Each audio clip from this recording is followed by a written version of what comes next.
Dawah is more than just likes, shares and subscribes. How is it that there's so much content out there and we're not getting any better? We've seen it all before. A new refutation video gets uploaded onto YouTube and people think it solved all the problems of the Ummah, right? False.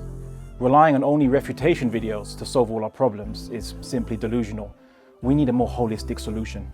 Over the last few years, I've had a massive realization. We're missing something because we've been so engrossed in unsustainable dawah. Unsustainable dawah is that punch and judy entertainment. It's that saccharine sweet preaching that lacks any real connection with the issues facing the Muslim community and the wider ummah. These are issues we've all seen before. It's that dawah that isn't building the next generation or any generation. It's a dawah that doesn't solve anything because for the most part, after all of the cheering fades, life stays the same. Where is the barakah in all of this? You see, barakah only comes hand in hand with sincere, caring people doing principled work. Barakah only comes with substance because not everything that grows has barakah. The barakah formula is simple. Your donations and participation plus our principled work equals barakah. Our core principles, which we live by at the Quran Institute, are for anybody to be extraordinary, we must first master the ordinary. We also believe that everybody has the right to knowledge and to discover their truest potential. Barakah is the divine multiplier that only Allah can give. Barakah is a full-time school teacher who started studying with the Quran Institute and now is inspired to teach Islamic studies on his evenings and weekends. Barakah is having a dedicated faith counsellor for children in madrasa to recognise mental health in children is just as important as their spiritual well-being. Barakah is a stay-at-home mother who initially brought her child to the Quran Academy and has now been inspired to take up formal Islamic studies and teach children herself.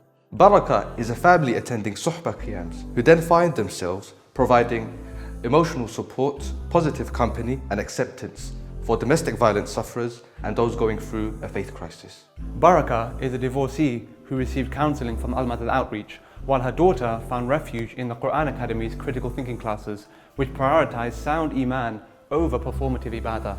Barakah is when someone with a faith crisis reaches out to Al-Madad Outreach and then soon after embarks on a journey to become a student of knowledge. Barakah is a couple who have studied at the Quran Institute, and this journey led them to serve the community through their cooking and running charity bake sales for the oppressed in our ummah. Barakah is a child from the madrasa inspiring her parents to have a new lease of life and beginning their studies in Quran and Hadith.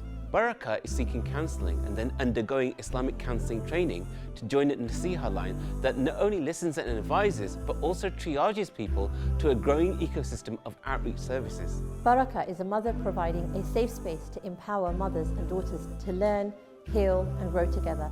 It's a chance to unwind and liberate ourselves from isms and secular liberal counselling that contradict our faith. Barakah is to train at Fatuwa, to understand Islamic masculinity and be dawah trained, calling young men to decisive leadership tempered with compassion. Barakah is to train the youth to become mentally tough, resilient, and connecting them to their great history in readiness for the challenges that they will face in the present. Barakah is to find joy in service to others and then pursuing ilm to revive the ummah. But guess what? That's just how Barakah has impacted us now. We're here for the long term.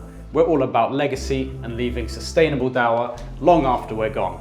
Because Barakah does not revolve just around an individual. The Barakah we're working on is twofold. Firstly, stabilising our roots. Allah stabilises you with principles that are unshakable, so that no matter how hard things get, you thrive. Secondly, sustainable growth follows the journey of the Muslim community. That sustainable growth that takes into account where we are in our journey, instead of a one-size-fits-all approach. We're all born with different talents, and we believe every single one of us has something different to offer the ummah. Since the day we started, we've refused unethical funding sources and we've refused zakat. Let's leave that to the poor, shall we? And so we took an ethical standard, avoiding investors and government funding from those who would naturally dictate our work and vision. Despite our successes, we've taken a devastating hit with the recent pandemic, with temporary building closures, and yet by Allah's grace, we've still managed to pull through. How? Giving meaning to the lives of others who then, in return, offered their goodwill to us. That's how.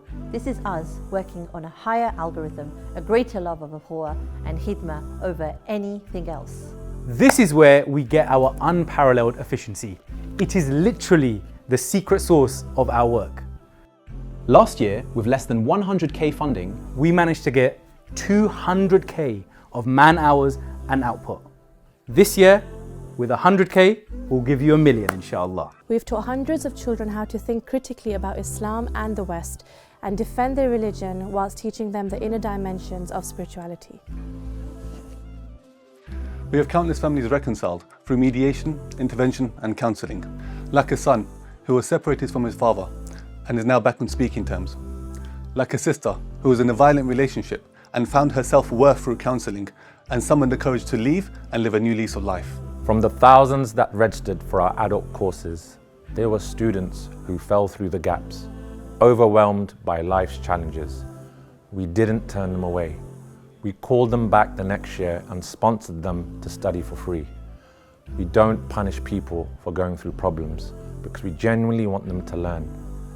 We sponsored numerous students from around the world on low income to study for free because knowledge should not only be accessible to a chosen few. Just think for a second. Hundreds of graduates, thousands of students of knowledge, churned out every single year.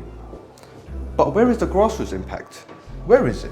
So whereas our growth is a testament to how we've harnessed collective spirit and individual talent, we believe that is what barakah is. When Allah subhanahu wa ta'ala gives barakah to knowledge, it turns into action. Project Barakah provides media training to the youth, helping da'wah and revival without compromise. You're either giving da'wah or being given da'wah. Project Barakah equips youth with the tools to advocate for and defend their deen and teaches Islam at a madrasa level and beyond to help build future scholars and da'is. Assalamu alaikum. Welcome to Project Barakah. Ustada Isra, are you ready? Yes, I'm ready. Project Barakah podcast discusses challenges that Muslim families face in holding on to their deen in climates full of clout chasing and confusion. All of this was fueled purely on the goodwill of a handful of families who want to make a difference. Just imagine what we can do with the right infrastructure. So, where will your donations go? Well, we have 4 organizations that need your help. Al-Madad Outreach delivers Muslim-centric mediation, counselling and intervention for those facing faith crisis and domestic violence with an upcoming listening line. Quran Institute. We help build everlasting relationships by providing a hub for young Muslim families to grow together. We believe in scholarship, activism and outreach through the prism of family. The Quran Academy, nurturing and discovering the future talent of its ummah through critical thinking in the Quran. Suhbah Collective, providing a home away from home for restless souls whilst building bridges within the community through collective worship and social consciousness. Mehr Nisa Women's Centre, a sanctuary run for and by young Muslim mothers, a centre that combines physical and mental health and self-defense and empowerment through Islamic education. The donations are for the running costs like rent and utilities, as well as expansion of our existing projects. You provide the platform for £200,000 worth of voluntary work that we could not do without our Islamic Centre. So, after hearing us out, what can you do? Well, number 1, donate, obviously. Number 2, make use of our services. We make them for you guys. And number 3, reach out to family and friends. Oh, and don't forget, like, share, and subscribe. Let's build a continual legacy together, an alternative history, a new way to be remembered, where the work outlives the founders and flourishes through future generations, building an ummah-wide effort through something as seemingly insignificant and underrated as a sincere heart. Made it this far? Well, you've heard from a fraction of my team out of scores of volunteers, junior counsellors and students of knowledge that are busy serving and supporting Islam and the Muslims. Our aim is simple. We want to fortify Muslim families. We need this more than ever. Cultivate the community through outreach work and reviving the Ummah through our 4 major departments. From Islamic sciences that teach Quran and Sunnah with a revivalist perspective, to Al-Madad department that is training up to 40 future Islamic counselors to serve the Ummah at every level of our ecosystem and beyond. All of this outreach work flows into our revivalist efforts in our Occidentality department and our Ummatics department led by Dr. Safaruk. We have never needed your support as much as we have needed now. So I pray you can support our spiritual community of Muslims dedicated to healing and reviving the Ummah around the world. Study with us, seek support from us, become an intern, but right now donate and save our work.